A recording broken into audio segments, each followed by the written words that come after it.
Yo, what's going on? It's Garnet Walters here. Hope everything is going well. I know it's been a while since I posted. Been very busy, and I'll talk about that another time. But I wanted to share this video with you. So I found this video of Mike Bereal, and it really caught my attention because it was so groovy. But he was doing some of the really cool things, and I want to break it down for y'all, so we can check it out and see what we can get from it. So what we're gonna do is we're gonna listen to it first. We're gonna watch it, listen to it, whatever, and then we're gonna break it down. So this is on Mike Bereal's Instagram. The information is right there. I don't know if you can see it, but it says Mike_Bereal 76. You can find him on Instagram.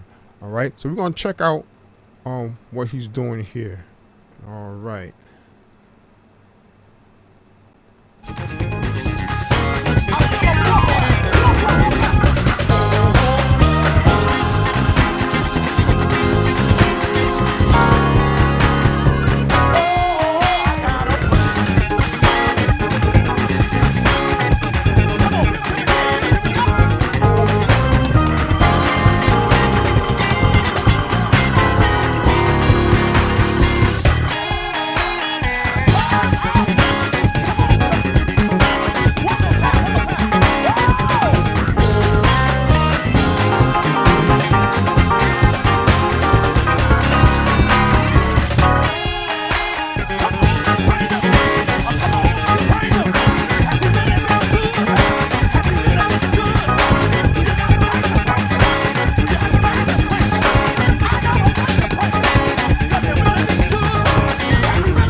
All right, so that was the video.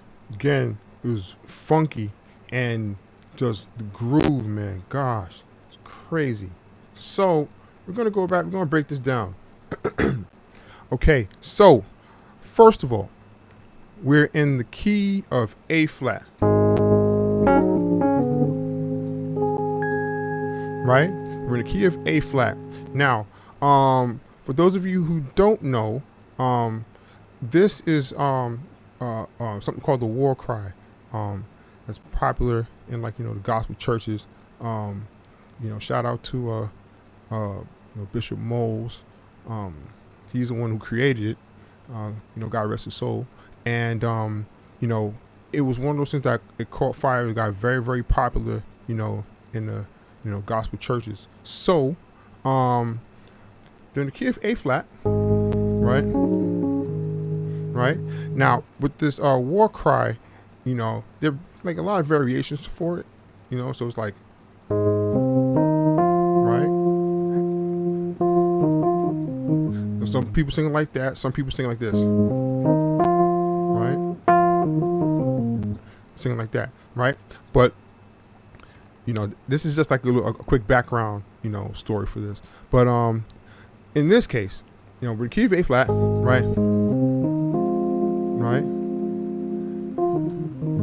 Now, we're in the key of A flat. Now, Mike plays. It's like an F minor chord, right? But there's something different, right? He added some color to it. As a matter of fact, we're going to listen to it. Let's go back and listen to it, right?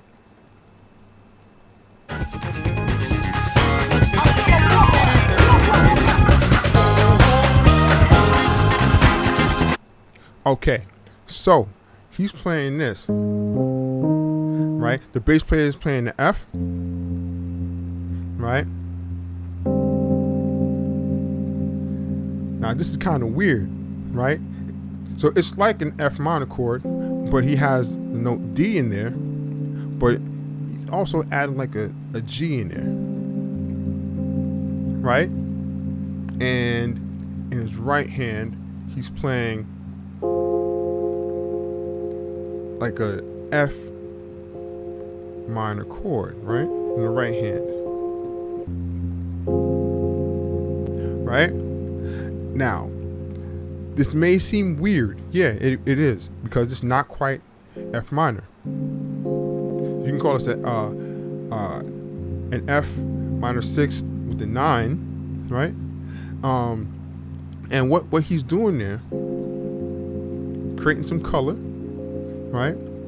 And I'll also say this: the chords that he's playing, it's gonna lead somewhere, right? It's not anything that's haphazard, or it's just kind of like whatever, or random. Like, one thing about Mike is that he's very intentional with what he's playing, in terms of what he wants to do in the moment and what he wants to set up for the next time, right? So this is the first chord. Now let's listen and see where he goes from there. We're gonna go back, let it go back and see. All right.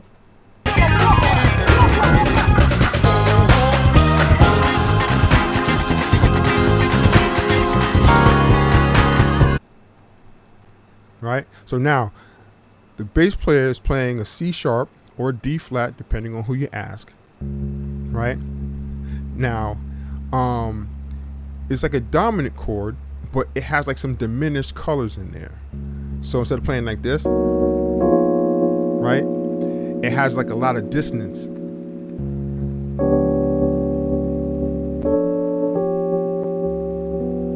Right? Now, what makes this chord sound even more convincing and have it fit in what's going on is that he's playing a C sharp on the top in the melody, right? So it creates some tension, right? So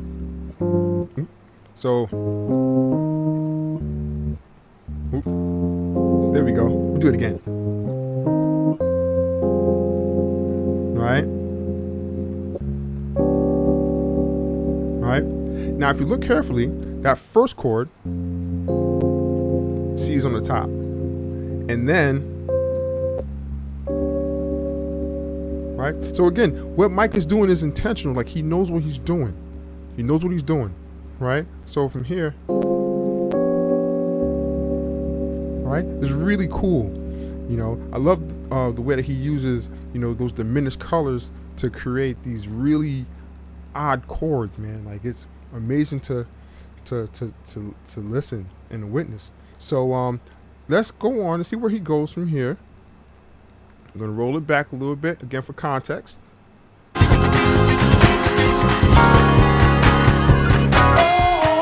Okay, so now from here you're gonna go to a E flat dominant 7 with the sharp 9. Right? So E flat's in the bass. Bass player got that covered. In the left hand, he's playing a tritone of G and C sharp, and in the right hand, he's just playing a B chord in the second inversion. So it's like F sharp, B, E flat, or D sharp, again, depending on who you talk to, right? Right? So far we have this. All right, and all right. Now, let's see where he goes from here. All right, let's play it again. Start over there. All right.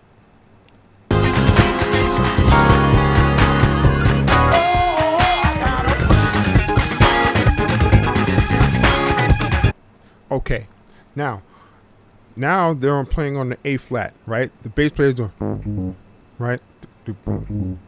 Now, what Mike is playing there, he's playing on that A flat groove, but he's doing something like this,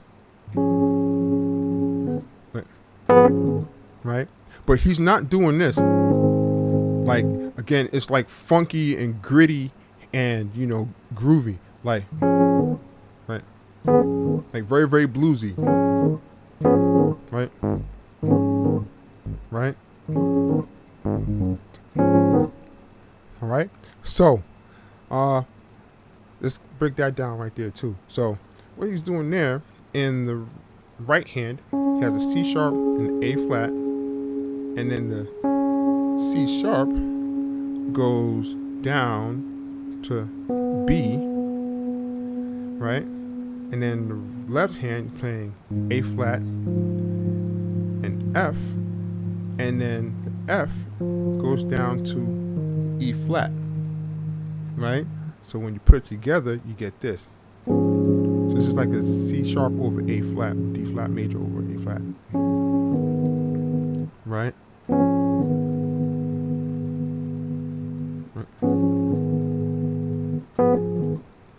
All right, so let's scroll it back and see where Mike goes from here. Again, Mike is very intentional, right? He doesn't play things, like haphazard, right? Haphazardly. He's going somewhere with this, right? So let's go back and let's listen.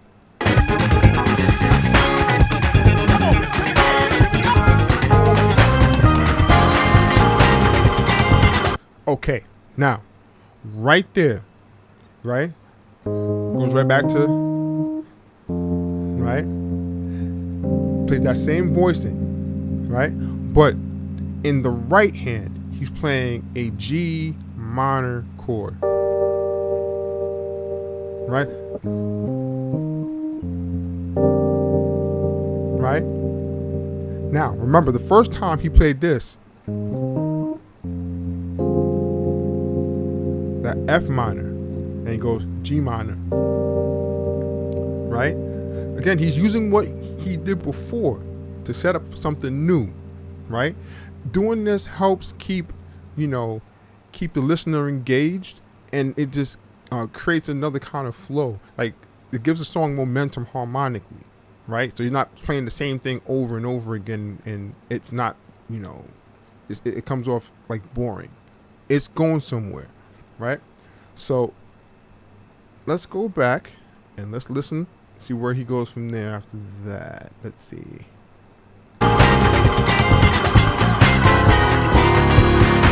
Okay, now they go to that C sharp, right? Now, all right, so now he goes to that C sharp. Right? He goes to that C sharp, but he does like these passing tones, and the passing tones are going down by half steps to get to here. Right? Right? So his first stop is here. So it's almost like he's playing, he's hinting at a E flat dominant 7 with a sharp 11, right? Right, but to break it down even further, in his left hand he's playing G and C sharp as a tritone, and then he's playing an F major triad there, right? And then all he's doing there is just going down by half steps until he gets to the chord that he wants, which is that C sharp dominant 7 with the sharp 9 and a sharp 11, not flat, not sharp 9, flat, no, sharp 11. There we go. All right, so he's doing that, right? Okay, so that's what he's doing there. Now, if you look and listen carefully, he went from here on that first time around, right? He's playing something like this. It's a little more tame, you know what I'm saying? But it fits, right? Because again, he set everything up from here to this. All right? So let's go on and hear where he goes from here. All right, we're gonna roll it back a little bit so we can play into that next part. Let's see. All right.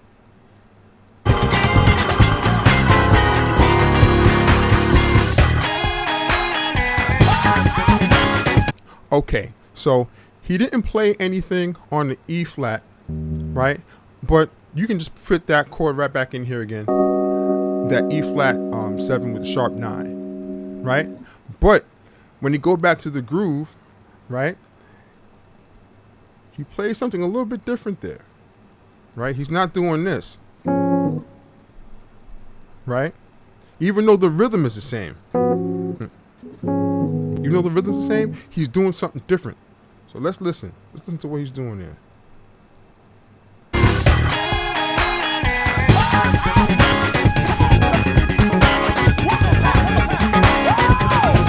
Okay, so they are grooving on that A flat, right? They're grooving on the A flat, but his left hand is doing something different.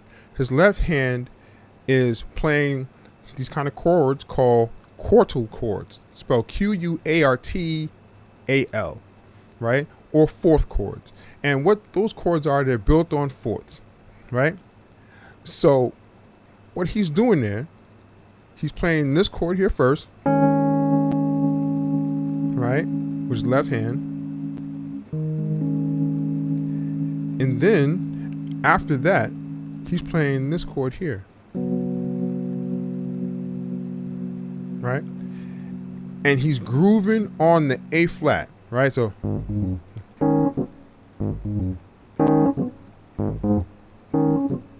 right? And then his right hand, he's doing,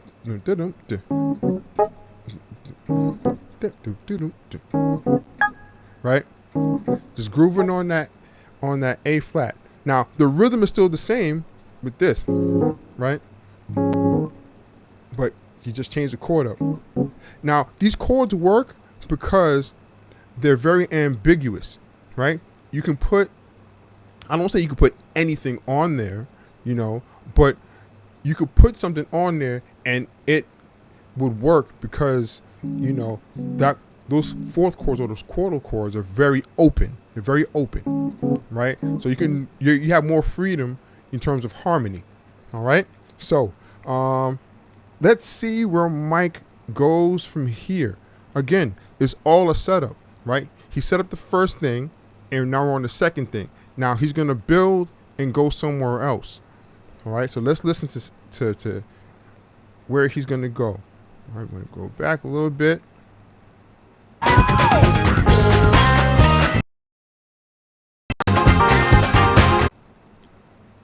All right, so we're going to listen and go back a bit.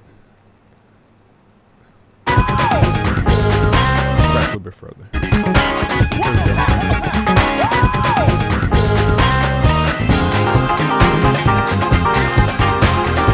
Okay, now, right there, right? Right? Now, remember what I said earlier, right? He's building and he's taking from what he did before, right? So, right? Bass player is playing the F, right? Now, he's playing F minor chord and the G minor chord, right? But he's putting the rhythmic thing on there, right? Because he played, if you go back, he played this first, then he played this second, and now he's putting both of them together. So,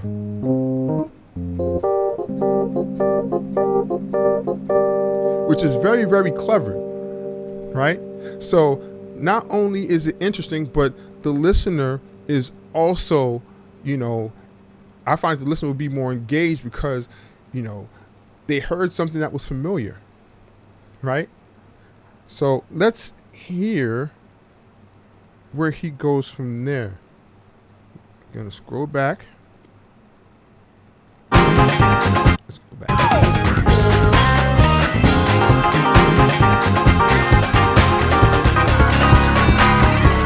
Okay, now when he gets to that C sharp, right? Now the second time he played this voicing here, right? Which is that C dominant 7 with the sharp 11, right? But instead, what he's doing, he plays this, a B augmented triad, right? right? It's the same kind of chord, you know, with the sharp 11, but it's just voiced differently, right? But what he does here, he plays that B augmented chord, and then he plays an A augmented chord, goes back and forth, right? So he's playing this first, and then this, right? Now, the reason why it works is because, again, he set it up that way. He set it up.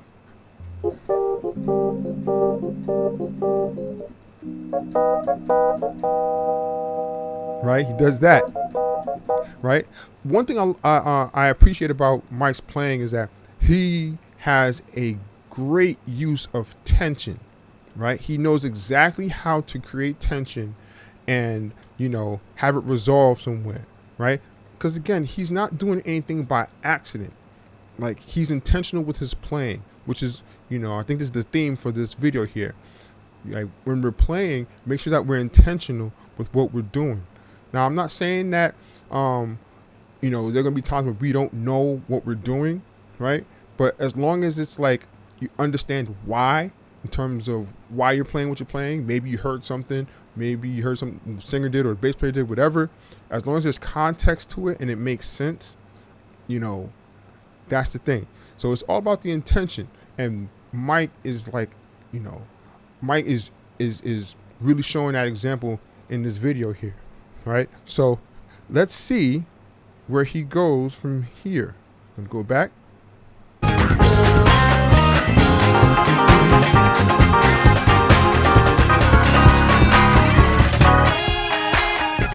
Okay, so now he goes back to that E flat dominant 7 with the sharp 9, right? Again, that's very familiar. And then let's see where he goes from there.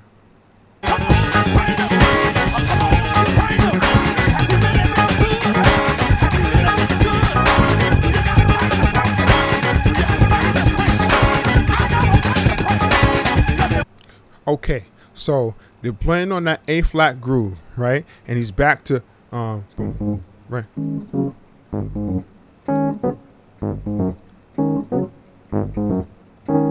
Right, so he's going back there, right? Right, he goes right back there, and it's like the band is just cooking. They're just grooving on there and just letting it kind of stir up a little bit, right? Letting everything breathe, because especially after all those chords that had the tension in it, there has to be like some type of resolution, right? So it goes back to that groove and it's just kind of, you know, just going or whatever and just rocking with the groove, right? So now, you know, the song's breathing. Anybody has a chance to kind of come in and add their little thing and go back into the pocket, right? So let's hear where they go from there.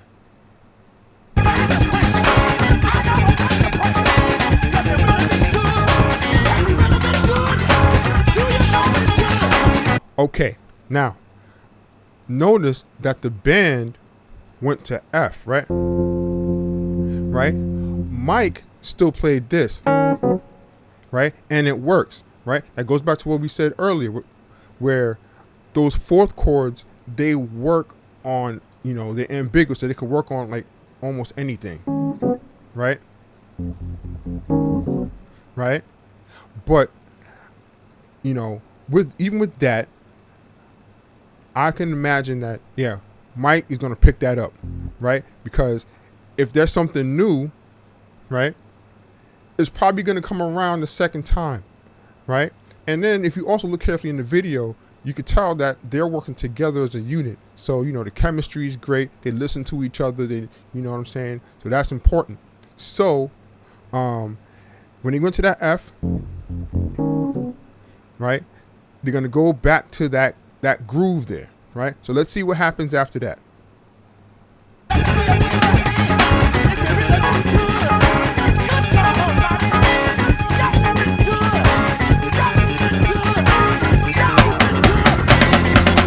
Okay, so, right, you know, they go back to that F. So they do the groove first, right, right, right.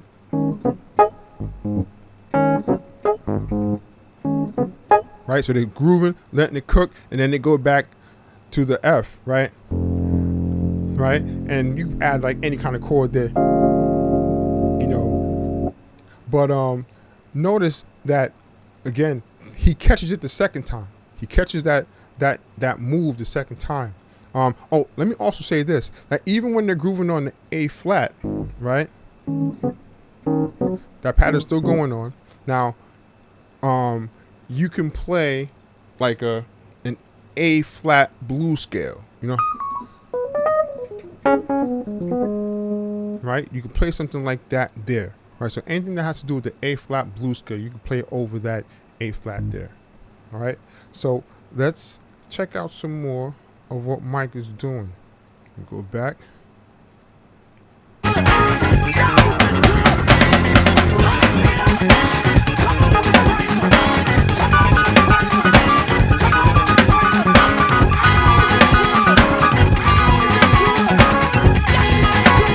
So see, Mike right there played that blues.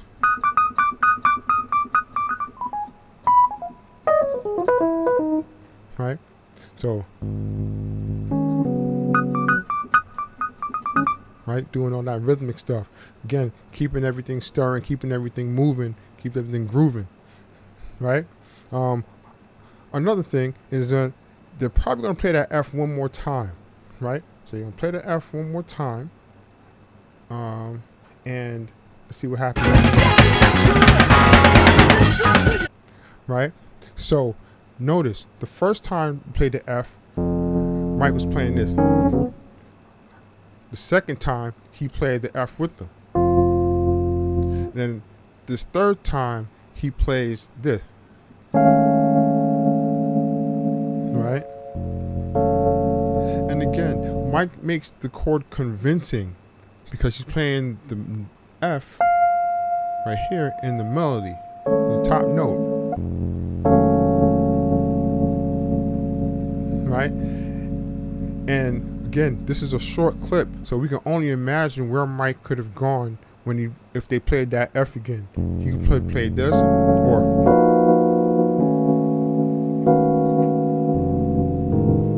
you know what I'm saying? You go wherever. But yeah, let's see what happens after that. Let's see if there's any more. All right, so that's pretty much it, right? So there's some things that we picked up, right? Not just the chords, but how Mike built those chords from something simple, from changing the color to this, from this to this to this, and then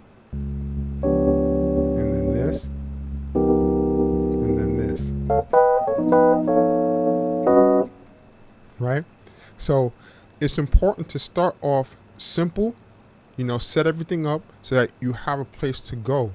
And Mike really showed that in this video. Starts off simple and then he starts to expand, right? You know, he starts to stretch out the harmony, and he also did this without getting in the way of the other bandmates, which is very important too. Like, he's not stepping on anybody. Like, he's complimenting what's going on, which shows that they're listening to each other, which is very important, right? So be intentional with what we're playing. That's another thing that we learned, because Mike was very intentional, because he played his chords and they went somewhere. It wasn't random. It wasn't haphazard. You know, everything led to another. One thing led to another. So that's one thing that we can also grasp from this video. And again, it's only a short clip, so we don't even know what happened before, what led to what we saw, and what happened after, you know? So, you know, just take as much information as we can. That's what we can do. We have videos like this. We can take as much information as we can and then work with it and make it our own, put it in our own bag. So, it was really fun making this video. It was really fun breaking this down. If you want to, you know, follow me, or you want to send me some videos to check out, you know, I'm on social media. You could, you know, hit me up on Instagram, Garnet Walters Music. I'm on TikTok, Garnet Walters Music 2, right? So Garnet Walters Music and the number 2. And then you can also catch me on Facebook, Garnet Walters Music, and I have my website, garnetwaltersmusic.com. You can, send me a message there too. Again, I hope that you got a lot from this. This was fun, making this and learning, with you. And happy practicing, and just have fun with what we learned here. Later.